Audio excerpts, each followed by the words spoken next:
കഥകൾ നിറഞ്ഞ കലയുടെ ലോകം നിലവിലുള്ള രീതികളെ, പരമ്പരാഗത ശൈലികളെ മാറ്റിമറിക്കുമ്പോൾ കലാലോകത്തിലെ കഥകൾക്ക് പുതുമയുടെ നിറവുണ്ടാകും. ഉഴുതുമറിക്കുന്നവൻ യഥാർത്ഥ കലാകാരനാകും.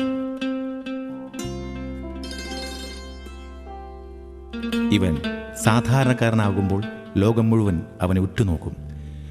വെള്ളിത്തിരയുടെ ആർഭാടങ്ങൾക്കപ്പുറം ലക്ഷ്യത്തിലെത്താൻ വർഷങ്ങളുടെ അവൻ്റെ പ്രയത്നങ്ങളെ തിരിച്ചറിയുന്നത് വളരെ കുറച്ചു പേരായിരിക്കും. പക്ഷേ സലിം കുമാറിനെ നമുക്ക് തിരിച്ചറിയാം. കാരണം ഇദ്ദേഹം നമ്മുടെ മുമ്പിലൂടെയാണ് വളർന്നത്.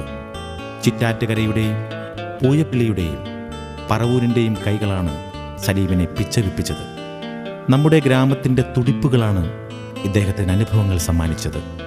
വർഷങ്ങൾക്ക് മുൻപ് ഗംഗാധരൻ്റെയും കൗസല്യയുടെയും മകനായി പിറക്കുമ്പോൾ ഭാരതത്തിലെ ഒന്നാമത്തെ നടനാണ് ഈ പിറന്നിരിക്കുന്നത് എന്നൊരു മുൻകൂർ പ്രവചനം ആ ദമ്പതികൾ അറിഞ്ഞിരുന്നെങ്കിൽ അനുഭവിക്കാനുള്ള നൊമ്പരങ്ങൾക്ക് അതൊരു തണലായിരുന്നേനെ. പക്ഷേ ദൈവത്തിൻ്റെ തിരക്കഥകൾ എന്നും ഒരു മാജിക് പോലെയാണല്ലോ. നമ്മൾ ഒരിക്കലും പ്രതീക്ഷിക്കാത്തത് സംഭവിക്കും. സലീമേ, നീ ഇനി പാടരുത്. നിനക്ക് പറ്റിയത് മിമിക്രിയാണ്. ക്ലാസ്സിൽ പാട്ടുപാടിയ സലിം കുമാറിനെ നോക്കി സാവിത്രി ടീച്ചർ ഒരു സത്യം പറഞ്ഞപ്പോൾ സലിം കുമാർ എന്ന പാട്ടുകാരൻ പയ്യൻ ഒന്ന് പിടഞ്ഞിരിക്കണം. പിന്നീട് ലളിതഗാന മത്സരത്തിൻ്റെ വിജയപ്രഖ്യാപനത്തിൻ്റെ കാത്തിരിപ്പിനൊടുവിൽ പാടവരമ്പിലൂടെ തിരിഞ്ഞു നടക്കുമ്പോൾ മൈക്കിൻ്റെ ശബ്ദം കാറ്റിലുലഞ്ഞ് മാത്രം കേട്ട് തിടുക്കത്തിൽ തിരിഞ്ഞോടിയ സലിം കുമാറിൻ്റെ കണ്ണുകളിൽ കളറില്ലാത്തൊരു ഫ്രെയിം. ഒരു ബഷീർ ഒന്നാം സമ്മാനം വാങ്ങുന്നു. പിടച്ചിലുകൾ ആ പയ്യന് പുതുമയല്ലാതാവുകയായിരുന്നു. പാട്ടുകാരനാകാൻ ആഗ്രഹിച്ച സലിം കുമാറിനെ മിമിക്രിക്കാരനാക്കിയത് ഒരുപക്ഷെ ആ സാവിത്രി ടീച്ചറായിരുന്നു. സത്യങ്ങൾ മുഖത്തു നോക്കി തുറന്നു പറയുമ്പോൾ പലർക്കും വേദനിക്കുമെങ്കിലും നമുക്ക് ശരിയായ വഴികൾ തുറന്നു തരുന്നത് ഇത്തരം തുറന്നു പറച്ചിലാണെന്നുള്ള തിരിച്ചറിവ് അത് സലീമിന് ലഭിച്ച ഒന്നാം പാഠമാണ്.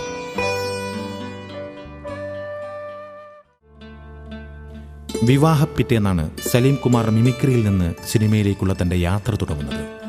വെറും മിമിക്രിക്കാരൻ എന്ന പതിവ് പറച്ചിലുകളെ എതിർക്കുന്ന സലീം കുമാർ മിമിക്രി എന്ന കലയെ തൻ്റെ ജീവിത കളരിയായി തിരിച്ചറിയുന്നു. ഓരോ കഥാപാത്രങ്ങളെ അഭിനേതാക്കൾ അവതരിപ്പിക്കുമ്പോഴും അത് ലോകത്തിലെ മറ്റൊരു വ്യക്തിയുടെ അനുകരണം തന്നെയാണ് എന്ന അടിസ്ഥാനം മറക്കുന്ന താരരാജാക്കന്മാർക്ക് അഭിനയം ആവാഹനമാകുമ്പോൾ സലിം കുമാറിന് അത് ജീവിതമാണ്. മലയാളികളെ മുഴുവൻ ചിരിപ്പിച്ചുകൊണ്ടൊരു യാത്ര. അതിനിടയിൽ തബല വായനക്കാരനായും മലയാളികളുടെ മുഴുവൻ ഉറക്കം കെടുത്തിയ അച്ഛനായും സലിം കുമാറിനെ കണ്ടെത്തുക മാത്രമായിരുന്നു സംവിധായകരായ കമലും ലാൽ ജോസും. സലിം കുമാർ എന്ന നടനെ അദ്ദേഹം വർഷങ്ങൾക്ക് മുമ്പേ സ്വയം രൂപപ്പെടുത്തിയിരുന്നു. പിന്നീട് അൻവർ റഷീദിൻ്റെ ബ്രിഡ്ജിലെത്തിയപ്പോൾ സലിം കുമാർ ഒന്നുകൂടി മലയാളികൾക്ക് വിങ്ങലുണ്ടാക്കി. പലയിടങ്ങളിലും അദ്ദേഹം തന്നെ പറഞ്ഞിട്ടുണ്ട്, ബ്രിഡ്ജിൽ അഭിനയിക്കുമ്പോൾ എൻ്റെ അമ്മ കൗസല്യായിരുന്നു കൺമുന്നിലെന്ന്. നെഞ്ചിലെ വീർപ്പുമുട്ടലുകൾക്ക് അഭിനയിക്കേണ്ടി വന്നിട്ടില്ല സലിം കുമാറിന്. ജീവിതത്തിൻ്റെ ചില പാലം കടക്കലുകൾ ഇങ്ങനെയാണ്. നെഞ്ചിടിപ്പോടെ മറുകരയിലെത്തി തിരിഞ്ഞു നോക്കുമ്പോൾ, കടന്നു വന്ന നേർത്ത വഴികളുടെ ദുർഘടങ്ങൾ കാണുമ്പോൾ നമ്മളറിയാതെ ചിരിച്ചു പോകും. കാരണം അനുഭവിക്കുമ്പോൾ മാത്രമാണ് സന്തോഷങ്ങൾക്കും സങ്കടങ്ങൾക്കും തീവ്രതയേറുന്നത്. ഓർമ്മകളിൽ എല്ലാം രസകരങ്ങളായ കഥകളാണ്. അമ്മ എന്ന മഹാസത്യത്തെ ഓർക്കുമ്പോഴൊക്കെ സലിം കുമാർ എന്ന നടൻ ഉള്ളിൽ കരയുന്നുണ്ടെങ്കിൽ അതിന് കാരണം മുത്തശ്ശി കഥകൾക്കപ്പുറം കൗസല്യ എന്ന ആ അമ്മ സലിം കുമാറിനെ സ്വാധീനിച്ചിരുന്നതുകൊണ്ടാകാം.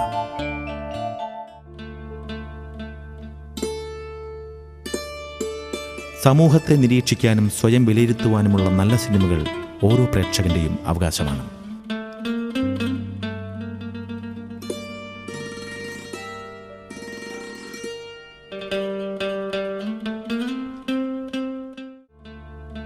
ചരിത്രത്തിലെ ചില ഏടുകൾ തിരക്കഥയാക്കിയും വരാനിരിക്കുന്ന കാലം മുൻകൂട്ടി കണ്ട് കഥ പറഞ്ഞും മികച്ച ചലച്ചിത്രകാരന്മാർ പ്രേക്ഷകരെ കാലം മാറ്റി നടത്തിയിട്ടുണ്ട്, ചിന്തിപ്പിച്ചിട്ടുണ്ട്. വർത്തമാന കാലകഥയിലെത്തുമ്പോൾ പ്രേക്ഷകർ കൂടുതൽ ശ്രദ്ധയോടെ കാഴ്ചക്കാരാകും. ആദാമിൻ്റെ മകൻ അബു വർത്തമാനകാലത്തിലെ നമ്മളാണ്.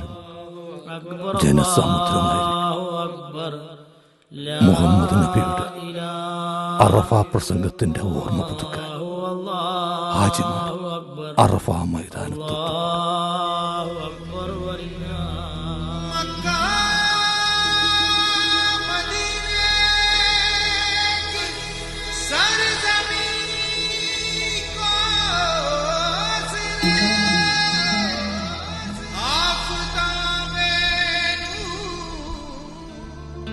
ഇത് നമ്മുടെ ഇടയിൽ നടക്കുന്ന ഒരു കഥയാണ്. ഇതിലെ കഥാപാത്രങ്ങൾ നമ്മുടെ ചുറ്റുമുള്ളവരാണ്, ഒരു പക്ഷേ നമ്മൾ തന്നെയാണ്. അവാർഡുകളുടെ തിളക്കത്താൽ അത് ഇന്നൊരു ചരിത്രരേഖയായി കഴിഞ്ഞു. സലിം അഹമ്മദ് എന്ന നന്മയുള്ള മനുഷ്യൻ്റെ വർഷങ്ങളുടെ കാത്തിരിപ്പാണ് ഈ മനോഹരമായ ചിത്രം. സംഗീതത്തിൻ്റെ അകമ്പടിയില്ലാതെയുള്ള, ആരും കാണാതെയുള്ളൊരു നടപ്പ്.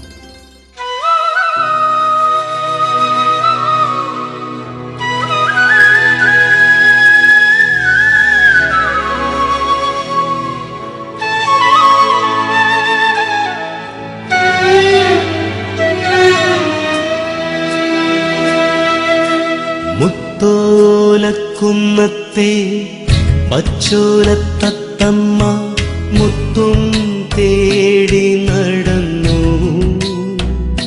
ചിത്രത്തിലെ കഥാപാത്രങ്ങളുടേതുപോലെ തന്നെ പൂർണ്ണ സഹകരണത്തോടെ കുറേയധികം വ്യക്തികൾ അദ്ദേഹത്തിൻ്റെ കൂടെ യാത്ര ചെയ്തില്ലായിരുന്നുവെങ്കിൽ മുത്തുകൾ തേടിയുള്ള സലീം അഹമ്മദ് എന്ന തത്തമ്മയുടെ യാത്ര കേൾക്കാത്ത 1000 കഥകളുടെ കൂട്ടത്തിലായേനെ. അത്തിമരത്തിൻ്റെ ചോട്ടില്ലവൾക്കൊരു വിത്തു കിട്ടി, ഒരു വിത്തു കിട്ടി. അബു എന്ന നല്ല മനുഷ്യൻ്റെ ഹജ്ജ് യാത്ര എന്ന കഥയുടെ വിത്ത് ലഭിച്ചതിലൂടെ സലിം കുമാർ എന്ന നടനിൽ അബുവിനെ കണ്ടെത്തുന്നതോടെ സലീം അഹമ്മദ് എന്ന സംവിധായകൻ വഴിമാറി നടക്കുകയായിരുന്നു. മുമ്പേ നടന്നവർ തെളിച്ചിട്ടിരുന്ന വഴികളിലൂടെ യാത്രയാകാതെ തൻ്റെ മാത്രം വഴികളിലൂടെയുള്ള ഒരു നടത്തം.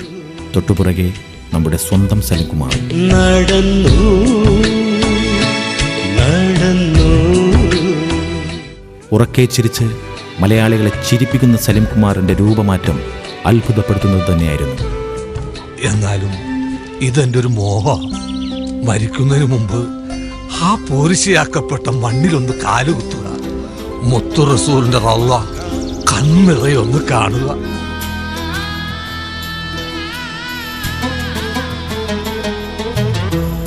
മക്ക മദീനത്തിൽ എത്തുവാനല്ലാതെ തുച്ഛമീ ജന്മത്തിൻ അർത്ഥമെന്തോ.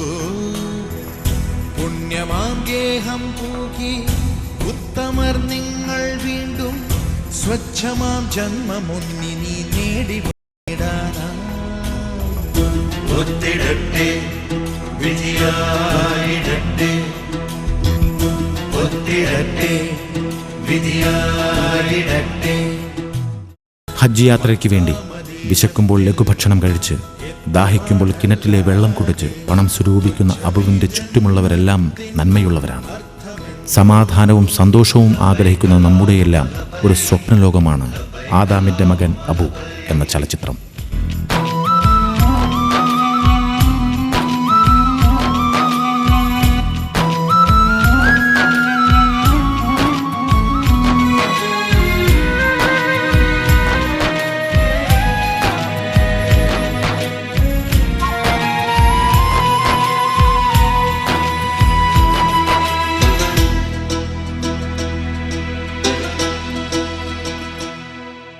ഭൂമിന്റെ മുകളിൽ ഇങ്ങനെ ചിന്തിക്കുന്നൊരു മോനുണ്ടായ മണ്ണിന്റെ അടിയിൽ കിടക്കണ ഉപ്പാക്കും ഉമ്മാക്കും ഒരുപാട് ഹജ്ജ് ചെയ്ത പുണ്യം ഉണ്ടാവും. ചില മക്കളുണ്ട്, നമ്മൾ വെള്ളമൊഴിക്കും, വളമിടും, ഒരുപാട് വളർന്നാലറിയാം ഉള്ളു പൊള്ളയാണ്. പൂവില്ല കായിൽ ഇലകളില്ല, അത്തിയിലൊത്തിരി പോട് മാത്രം, അത്തിയിലൊത്തിരി പോട് മാത്രം. അബു സ്വരൂപിക്കുന്ന പണം മോഷണം പോകുമോ എന്നൊരു സംശയം ഓരോ പ്രേക്ഷകനിലും ഉണരുന്നതിൻ്റെ കാരണം അബുവിനോടുള്ള നമ്മുടെ സ്നേഹവും കേരളത്തിൻ്റെ ഇന്നത്തെ അവസ്ഥയും നമുക്ക് തിരിച്ചറിയാവുന്നതുകൊണ്ടാണ്.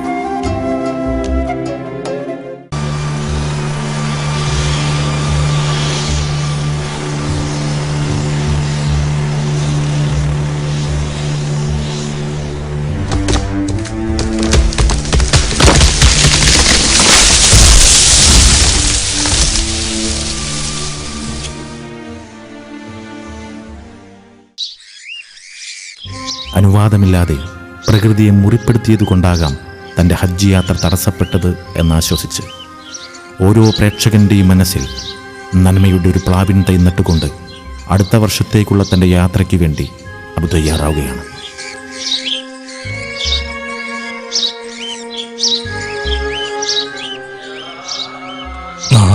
ചടങ്ങുകളോടുകൂടി ഇക്കൊല്ലത്തെ ഹജ്ജ് പൂർത്തിയാവും. നമ്മൾ പോയിരുന്നെങ്കിൽ ഇപ്പോഴാ കൂട്ടത്തിൽ നമ്മളുണ്ടായനെ. ഇത്രയും മോഹിച്ചിട്ട് പടച്ചോ നമുക്കതിനുള്ള നസീബ് തന്നില്ലല്ലോ. പടച്ചോന്റെ റഹ്മത്തിനെ കുറിച്ച് നമ്മൾ പരാതി പറയാൻ പാടില്ല. എനിക്കിത് കിട്ടിയില്ലല്ലോ, അത് തന്നില്ലല്ലോ. അല്ലാഹു അക്ബർ, അല്ലാഹു അക്ബർ. അശ്ഹദു അൻ ലാ ഇലാഹ. പള്ളിമിനാരങ്ങളിൽ നിന്ന് ഹജ്ജ് പെരുന്നാളിൻ്റെ തക്ബീർ ധ്വനികൾ മുഴങ്ങി. അബു ഹൃദയത്തിൽ നന്മയുടെ അത്രം പൂശി വെളിച്ചത്തിൻ്റെ പകലിലേക്ക് നടന്നടുക്കുന്നു.